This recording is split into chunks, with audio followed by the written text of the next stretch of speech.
Nagbukas ng makulay at punong-puno ng kasiyahan ang opisyal na pagdiriwang ng Pasko sa Naga, Cebu kagabi, 8 ng Disyembre. Ang lungsod ay isa sa mga inaabangan at pinananabik ng buong Cebu dahil sa taon ng Engrande at makabuluhang pagsalubong nito sa Pasko ay puno ng libo-libong ilaw at ng mga naghahanon. Dinarayo rin ito ng mga taga-kalapit na lungsod upang muling masaksihan ang taon ng Pasko sa Naga. Bukod sa mga residente, nakisaya rin sa Pasko sa Naga si Cebu Governor Pamela Pambari IV at ang kanyang vice-gobernador na si Glenn Soco upang magbahagi ng kanilang suporta at pagbati sa mga naghahanon.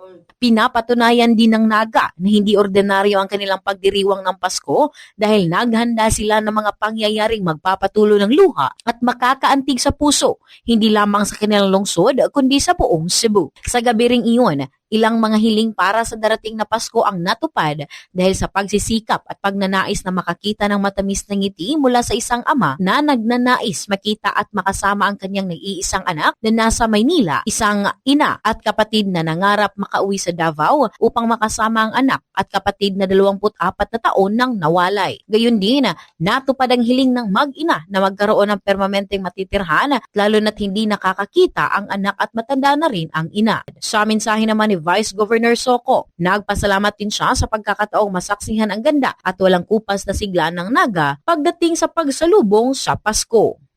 Is a testament that Cebu will survive. Cebu will move on. Cebu will rebuild because our hearts are full of love. The Cebu Provincial Government will continue to support our beloved city of Naga. Mula rito sa lungsod at lalawigan ng Cebu, this is Bombo Irene Ardiente and this is Bombo Radio Philippines, the #1 and most trusted source of news and information.